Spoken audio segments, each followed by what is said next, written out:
kita lihat pergerakan IHSG di sesi 1 penutupan berada di level 7.300-an begitu ya, dengan penguatan 0,94%, nyaris 1%. Tapi bagaimana analisis Anda kira-kira setelah kemarin IHSG juga beberapa hari lalu dan kemarin terkoreksi nyaris 2%. Bagaimana analisis Anda tentang rebound-nya IHSG pada hari ini? Ya, kalau melihat memang tampaknya pasar dapat angin segar ya dari pemangkasan suku bunga The Fed sebesar 25 basis point. Karena walaupun ini sesuai dengan perkiraan, namun ketika Trump terpilih memenangkan kontestasi Presiden Amerika Serikat, pemilihan Presiden Amerika Serikat, saya rasa ada kekhawatiran bahwa kemudian The Fed akan mengantisipasi kebijakan-kebijakan Trump dengan menahan suku bunga. Ada suara-suara seperti itu, keraguan investor bahwa The Fed tidak akan menurunkan suku bunga. Ya. Namun saya rasa dengan penurunan suku bunga sebesar 25 basis point, ini memunculkan harapan bahwa The Fed masih akan sesuai dengan perakiraan Desember akan kembali menurunkan 25 basis point lagi, dan juga diikuti oleh mungkin Bank Indonesia mulai terbuka untuk menurunkan suku bunga karena mengikuti langkah The Fed.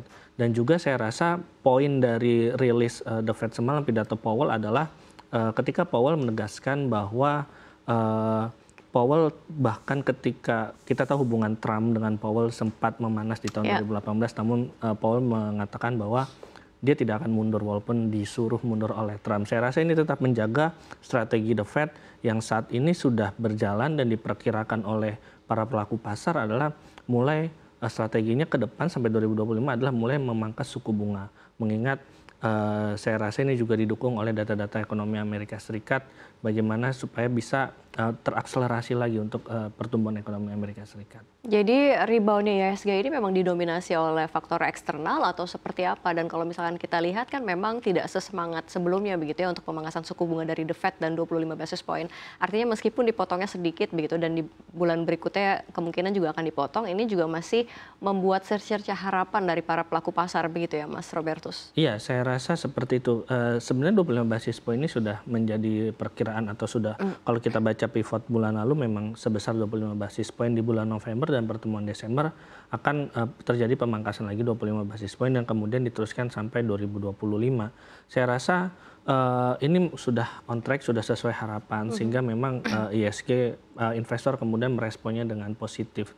Dan saya rasa juga memang kalau kita lihat dari perspektif teknikal pun sekarang IHSG sudah berada di area supportnya, itu di 7.300, sehingga memang ada potensi untuk terjadi bounce back atau terjadi rebound di posisi sekarang. Oke, baik, tapi kalau kita lihat moversnya pada hari ini, kemarin kalau kita ketahui begitu ya, pada saat IHSG terkoreksi nyaris 2%, perbankan ancur-ancuran sekali begitu. Tapi kalau kita lihat memang ada beberapa yang berbalik arah, tapi nyatanya BMRI, BBCA juga masih terkoreksi. Seperti apa analisis Anda?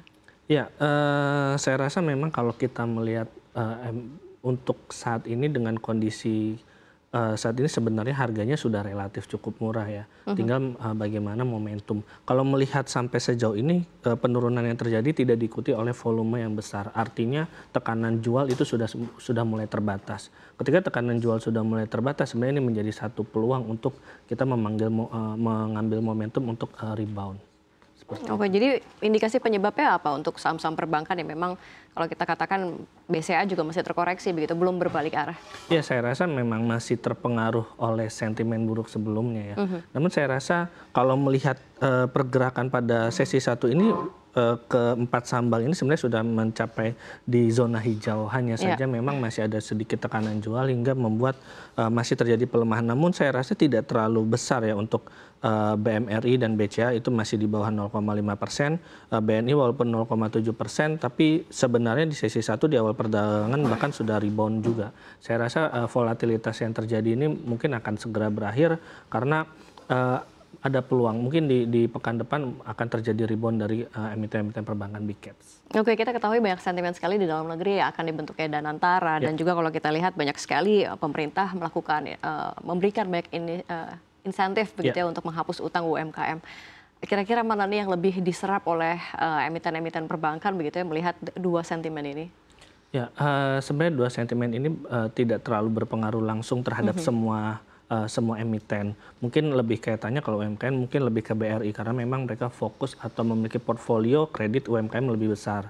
Tapi saya rasa terkait penghapusan kredit UMKM ini kita juga perlu lihat bagaimana kinerja atau quality aset dari emiten-emiten perbankan terutama BRI itu sebenarnya masih sangat bagus, yaitu masih di bawah 5%, bahkan berada lebih besar daripada target. Saya rasa ini menjadi hal yang sangat baik. Ditambah juga kalau melihat strategi dari BRI yang kemudian menambah pencadangan kreditnya itu cukup besar di kuartal 3, saya rasa memang BRI sudah mengantisipasi hal ini, penghapusan kredit UMKM, dan strategi BRI tampaknya sampai sekarang pun walaupun isu mengenai daya beli masyarakat melemah, kemudian PMI manufaktur kita juga berada di zona kontraksi, artinya sektor padat karya kita juga tidak bisa bergeliat. Dengan aset quality sekarang saya rasa BRI sudah cukup baik. Tinggal kita melihat forecast ke depan. Saya rasa kalau melihat forecast ke depan, emiten perbankan juga tetap ada angin segar dari penurunan suku bunga The Fed ini sebenarnya. Itu bisa menjadi momentum untuk kalau misalnya kita investor memilih emiten perbankan. Jadi walaupun misalnya ada dua sentimen tersebut dan antara dan penghapusan kredit UMKM, melihat kondisi perbankan sekarang saya rasa masih cukup baik. Artinya walaupun ada penghapusan kredit UMKM, melihat aset quality sekarang masih cukup baik, dan dengan likuiditas yang baik saya rasa masih ada potensi untuk emiten perbankan ke depan. Oke, kira-kira kapan nih kalau misalkan kita lihat sentimen dari emiten-emiten perbankan ini kan masih cukup volatile sekali begitu ya. Kan kalau kita lihat dari Bank Indonesia juga akan baru melakukan RDG tanggal 15 hingga 16 November. Apakah memang dalam jarak waktu 1 minggu ke depan begitu ya, seperti apa menurut Anda pergerakan saham-saham perbankan ini? Ya, saya rasa akan terus dinamis ya, karena mungkin akan terjadi pergerakan yang volatile namun konsolidatif sifatnya, jadi tidak kemudian mungkin tidak akan naik signifikan, kecuali mungkin investor juga akan wait and see juga bagaimana kebijakan Bank Indonesia menanggapi kondisi pertumbuhan ekonomi kita di kuartal 3 yaitu 4,95%, kemudian juga PMI manufaktur kita nyatanya masih di zona kontraksi, dan walaupun Indonesia sudah terjadi inflasi namun itu dipengaruhi harga emas, itu nanti akan dikalibrasi dengan kebijakan The Fed yang menurunkan suku bunga. Saya rasa harapannya adalah Bank Indonesia akan juga mengikuti langkah The Fed yaitu menurunkan suku bunga. Jika kemudian hal itu terjadi, saya rasa investor akan mulai memprice in ketika Bank Indonesia diperkirakan menurunkan suku bunga, memprice in dengan kemudian harganya kemungkinan akan rebound atau akan naik signifikan, karena dampaknya sangat besar ketika suku bunga itu turun, dampak ke kinerja perbankan itu sangat besar. Dan walaupun mungkin kinerjanya akan terlihat di kuartal pertama 2025, namun pergerakan pasar yang selalu lebih dulu dibanding aktualnya itu akan membuat emiten perbankan ini menjadi sangat menarik. Kira-kira analisis Anda begitu ya, Bank Indonesia kira-kira akan menurunkan suku bunga apa nih yang diharapkan oleh pelaku pasar? Ya, saya rasa masih akan ada penurunan suku bunga. Idealnya mungkin 25 basis point. 25 basis point mengikuti dari The Fed begitu ya.